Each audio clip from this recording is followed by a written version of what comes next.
But those are some of the goals that I and Mela have established for this third cycle. How do we help folks be consistent on a 4-point rubric? How do we help folks create post-assessments where kids can demonstrate their knowledge in an efficient way that's still meaningful? All right? I know that for the last couple of times, you've established really good agendas with your leaders. And so leaders, I know you have agendas for today. Thank you for going over those. We've also talked about the role of the timekeeper. That's what I'll be looking for today, is how do you reestablish that role of the timekeeper to keep the movement going for your team. And then third, last time you guys set goals. At the end of cycle number 2, which was last week, you guys set goals and said, gosh, if we would have done this a little bit better, we would have been better off in the process. Go back to those goals today. See if those are the ones you want to have. See if they're specific enough to have so they keep alive, okay? A goal without any monitoring is just a dream, okay? So just keep it alive, and how your team chooses to do that, I'll be looking for today.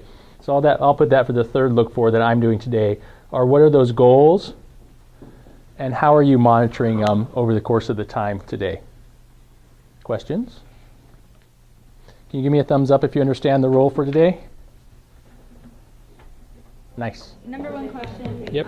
First one was, our pre and post have to match English, Spanish, all the text? Is that correct? Can I ask a clarifying question? Yes. Are you saying they have to match, like they have to be the exact same text? So like if I give a text on dogs for the first one, I use that exact same text for the last one? Mm-hmm. It doesn't have to be the exact same text? For English, Spanish? No. Okay. Nobody told me that I was, Okay. somebody said, have you been invited? So I thought, well, I haven't been invited. So let's do this, and then we'll talk about that. All right? Okay. So let's do this. Okay. Sounds good. Now, is that specific enough? Because at the standard, it's that they're comparing and contrasting the experiences of characters.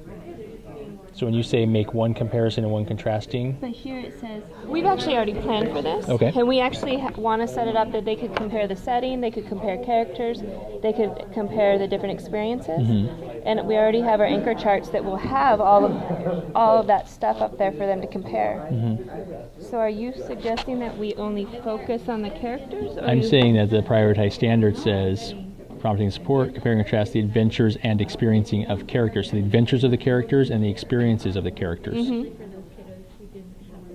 So yeah, we have to focus on the characters, what they do or what they experience. I think. What do you think, Kathy, about that? Well, I think Okay. What do you think, Alyssa?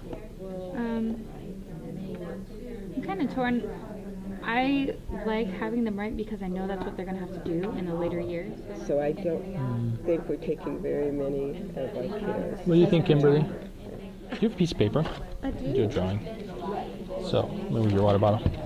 I'm a drawer. You guys know that. Okay, there you go. So, it sounds like, because I can't, you guys can talk and I can write, but I'm one of those kids that wouldn't be able to write it. It would take 45 minutes, right? So, what it sounds like is you guys have a bunch of kiddos here, right? And imagine this is your class. It's a beautiful class. We're fully funded. We only have 3 kids in your class, right? But these 3 kids are at different levels of their reading and their writing ability. You got one who it takes 45 minutes, like pulling teeth, to write. You got one who will write you 3 pages in 5 minutes, and you're good to go, right? And then you have this big bad standard over here. So you've got RL9 over here, okay?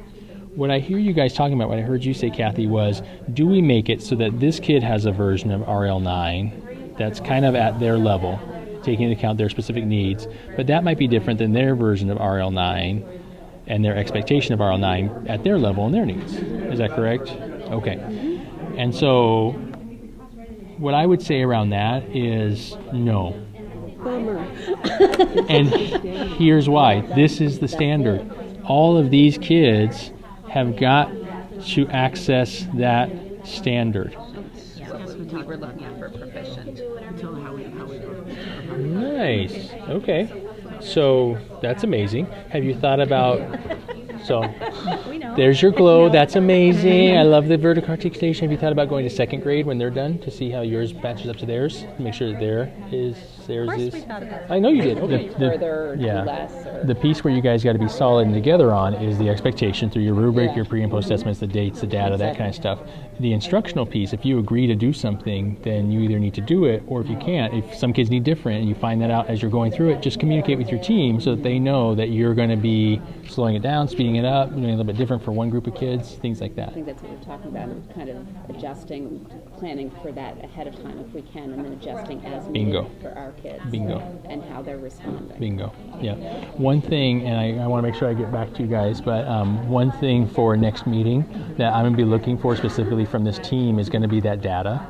It's going to be the data that's written down and scored, and evidence of that will be every student will have a score on their paper and also a got it and a need it on each pre-assessment. And so that will be my expectation from each person. But I know last time that was a stumbling block for us to the first step of cycle 2. And so I want to make sure that we can move through that so we can get to the instructional pieces. Okay, so can you guys commit to having every student with a score and a got it, need it on their paper before you come in this room? So we'll definitely want to. Problem, I can do it all. You've done harder. Where are we at, team? We We are making progress here. That's right. We have figured out how to focus in on one thing at a time, to do mini exit tickets along the way, so that then when they get to the end, we've talked setting characters and message, and they're waking up in the middle of the night going, setting characters and message. We found the focus for our next for our 3 exit tickets already. It's right there. From the do on the deconstructed standard. experience it as adventures from the events. Yeah. Because that works with the summary. So what I see is you guys are saying the same thing. You're at just different parts of the process. So y'all want kids to get to this, right? A written or oral response like this. What I hear Rochelle saying is that for some kids to get here, you might have a T-chart here where it's like woof number 1, woof number 2, the woof from the first story and the woof from the second story, and you have a picture of the woof, and then you're telling what are the characteristics of that, or the experiences of that woof, and the experiences of this woof in a T-chart. And then you're saying, now I want you to write me a summary where you compare the experiences of woof 1 and woof 2.